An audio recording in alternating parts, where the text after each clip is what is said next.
hope I know you're right. Oh, yeah, maybe. Does that happen a lot? Yeah, almost. Rhino farming has its moments. In 2013, Vicus Diedericks swapped 800 cattle on his ranch in South Africa for a handful of rhinos. Since then, he has seen that number grow into the hundreds, with plenty of other big game too. He had 5 staff when he was farming cattle. Now he has 50 staff. He shows me around. Rockwood is 12,500 hectares in total. We are in the Northern Cape of South Africa. That's sort of the western drier part of South Africa. Our annual rainfall is around 350 millimeters per year, so it's not that much. But the big advantage for rhino is it's the least populated province, so it makes it a fairly safe place for rhino, and that's specifically why I chose rhino to have here. So it's really, for rhino farming, the most important thing is security. Absolutely. Vicus reckons the best way to keep the rhinos safe is to farm them, like large, dangerous sheep.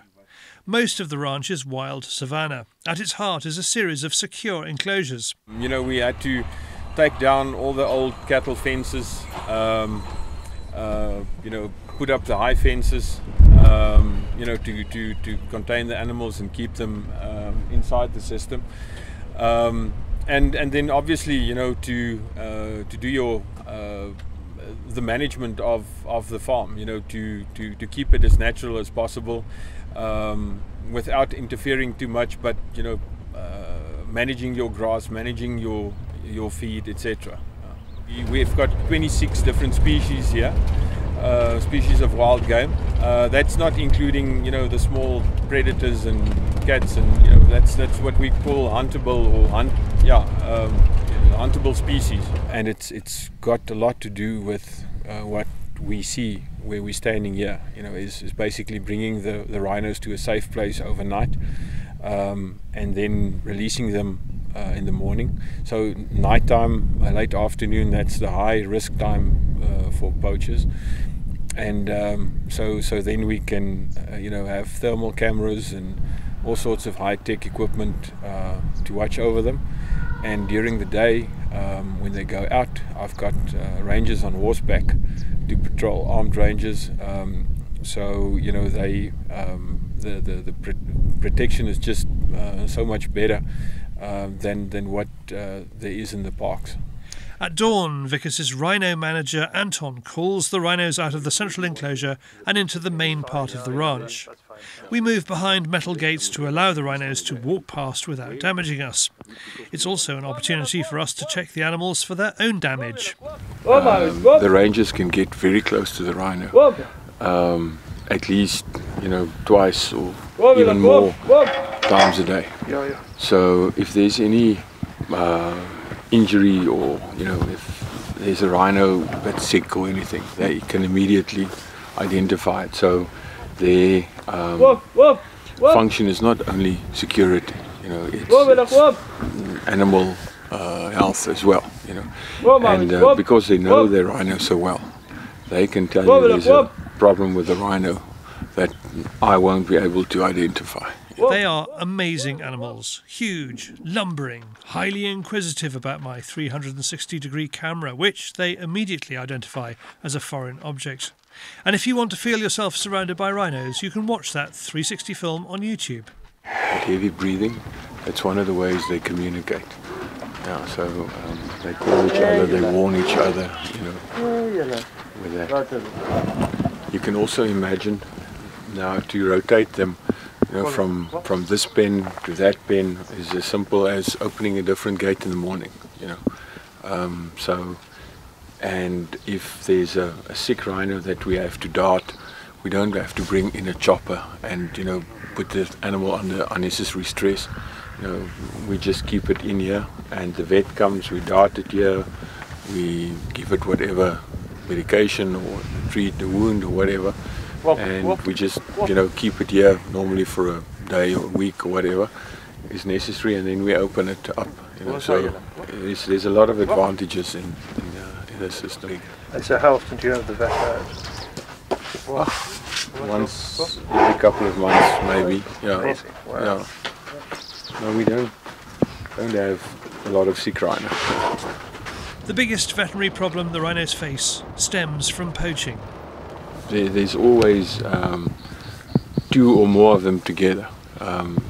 So, you know, if you separate a calf from its mother, it's a very traumatic experience for the calf. So you can imagine if a cow is poached, you know, how traumatic it is for the calf, and they seldom make it, you know, due to stress, and because their digestive system is a lot like that of a horse, they also get colic. So, and then, you know, the stress leads to all sorts of digestive problems, and they then often die from that. While I am there, a calf is brought into the veterinary centre. Crows have pecked out its eyes. You can find out what happens to it in another film on YouTube. There's a link to it in the description below. Back at the main pen, once the rhinos are out in the larger part of the ranch, Vicus explains the enclosure system that keeps his rhinos safe. We have a 4-camp system where we've got 1,000 hectares split up into 4 pens, if you'd like, and then in the center we've got a small pen like this, and we lure the animals into the pen at night. So they all come in, we train them, and then we can close them here and protect them during the night against poachers, and then in the morning we open them up again. So you've got the best of both worlds. During the daytime they roam basically free and do whatever rhino needs to do, and then at night, which is the biggest risk time, we can keep them safe here, just like you would do with sheep, you know. But your predators here are not foxes? Not foxes, they're poachers, yeah. Tell me about have you had poaching problems? Yes, I got my first rhino in 2013, and we had our first poaching in 2014 and again 2015, and then obviously, you know, I started out with this romantic idea that I could have them roam freely, but then I realized, you know, I need to do much more, and so I implemented a lot of systems and, you know, upgraded my security, and then for the last 7 years we haven't had any poachings yet. How did you feel when you found that first carcass? Oh, it's like my heart was torn out of my chest, you know. It's I mean, you almost build like a personal relationship with some of the animals, especially the first ones that were introduced here, you know, and to see that magnificent bull being butchered like that was, you know, it made me cry, you know. Vicus says it is the illegality of the trade in rhino horn that is driving rhinos to extinction. The guy that pulls the trigger is mostly from, you know, a local South African, and don't get the real money. The real money goes to international crime syndicates, you know, and it's the same syndicates that deals with drugs, you know, and smuggles guns and is involved with human trafficking, etc. It's just another commodity. So, you know, it's really bad elements, and even though poachers are killed yearly, you know, there's a number of poachers killed every year. You know, the money they paid is so much that there's just, you know, a new poacher to step in its place. Yeah. Look at the origins of poaching. Why do we have rhino poaching? And it's simple. Rhino horn has been consumed in the East for centuries, and it's a tradition that's not going to go away overnight. There is no legal supply of horn, so the only supply would be illegal. And where would they get that horn? From poaching, you know.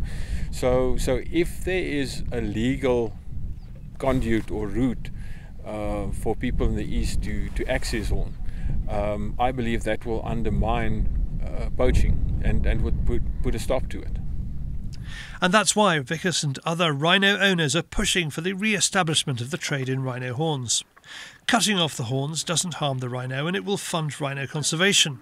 With a trophy fee of more than £50,000, around £1 million South African rand, per animal, Rockwood Conservation even offers the hunting of 1 or 2 old bulls every year to help make ends meet. Rhino conservation is not cheap, and photographic safaris can't afford it. In order to be a rhino farmer, you need cash, and you need boundless enthusiasm for what is one of Africa's most iconic species. Why rhino? I don't know. That's a very interesting question. I don't think I've got the answer to that. But when I started out, I wanted a wild piece of Africa, with rhinos and all sorts of different wild animals. And I had this romantic idea that they could roam free. But within the first 2 years, I was struck by the first poaching incidents, and I had to make a plan, and then because I had the experience of cattle farming, I thought I sort of went back to what I knew. I implemented a management system that was based on what was good for my cattle, and it turned out that's very great for rhino. The key thing is our rhino are happy. The population growth is around between 12 and 15% per annum, which is more than double what you get in the wild. So I think that's the reward. And once they in your heart, you bug it for life. There's no turning back. For more about Rockwood Conservation, visit rockwoodconservation.com.